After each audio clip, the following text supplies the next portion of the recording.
ونصلی علی رسولہ الکریم اما بعد۔ میں نے کافی عرصہ پہلے ایک مولانا کا بیان سنا تھا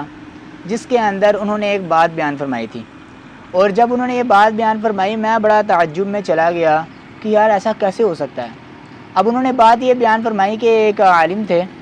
انہوں نے اپنی کتاب میں غالباً لکھا ہوا ہے کہ جب میں نماز کے اندر الحمدللہ رب العالمین پڑھتا تھا تو جب اس کا جواب اللہ کی طرف سے آتا تھا پھر الرحمن الرحیم مالک یوم الدین آگے ایسے چلتے تھے۔ لیکن میں اس چیز پہ بڑا تعجب میں گیا کہ یار اس شخص نے اتنا لکھ دیا ہے کہ الحمدللہ رب العالمین اس کا جواب اللہ کی طرف سے آتا تھا پھر آگے اگلا لفظ پڑھتا تھا۔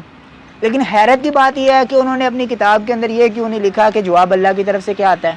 یہ بھی لکھنا چاہیے نا کہ عوام کو اگر دین پہنچانا ہے مکمل طور پر پہنچاؤ۔ اب میں آپ کو بتلاتا ہوں کہ سورہ فاتحہ کے جواب میں اللہ رب العزت کا کیا فرمان مبارک ہے۔ میں نے اس کی بہت کھوج کی اس وقت سے لے کر اب تک، مجھے کافی عرصہ لگا اس پہ، میں نے بڑی کابش بڑی محنت کی اور اللہ رب العزت نے مجھے اس کا صلہ بھی دیا، پھر میں اپنی اس کھوج تک پہنچ چکا ہوں۔ اور پھر میں نے یہ لکھ کر ابھی میرے پاس یہ میں نے لکھ کر رکھا ہوا ہے اپنے پاس، تو میں انشاءاللہ آپ کو یہ سناتا ہوں کہ جب نماز کے اندر بندہ کہتا ہے نا کہ الحمدللہ رب العالمین، تو اللہ رب العزت فرماتے ہیں حبیتانی عبدی، میرے بندے نے میری حمد بیان کی۔ اور جب پھر کہتا ہے الرحمن الرحیم تو اللہ رب العزت فرماتے ہیں من جدانی عبدی، میرے بندے نے میری تمجید یعنی میری بزرگی بیان کی۔ اور جب بندہ کہتا ہے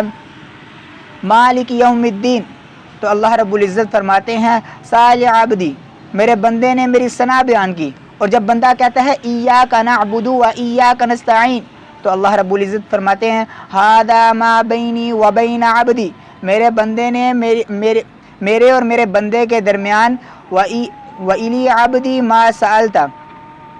میرے اور میرے بندے کے درمیان یعنی کس معنی میں ہے، یہ ایک معاہدہ ہے میرے اور میرے بندے کا، کہ یعنی میرے اور میرے بندے کے درمیان جو معاہدہ ہے وہ اس چیز کا ہے کہ وہ میری بندگی کرے گا اور مجھ سے جو چیز کی مدد مانگے گا میں اس کو مدد دوں گا۔ اور آگے اللہ رب العزت نے پھر فرمایا کہ جب بندہ کہتا ہے اہدنا الصراط المستقیم صراط الذین انعمت علیہم غیر المغضوب علیہم ولا الضالین، تو اللہ رب العزت فرماتے ہیں ھذا علی عبدی، یہ میرے بندے کے لیے ہے، یعنی میرا بندہ مجھ سے جو بھی مانگے میں نے اس کو عطا کر دیا۔ یہ اس کا سارا ٹائٹل تھا، یہ اس کا جواب تھا۔ میں نے بڑی کابش بڑی کوشش کی، تو اگر یہ مجھے ملا ہے تو ڈاکٹر اسرار احمد رحمہم اللہ تعالیٰ کی برکت سے ملا ہے۔ اللہ رب العزت ان کی قبر پر کروڑوں رحمتوں کا نزول عطا فرمائے کہ جن کی وجہ سے آج امت کے اندر دین بہت خوبصورت انداز میں پھیلا ہے۔ جزاک اللہ خیر وما علینا الا البلاغ۔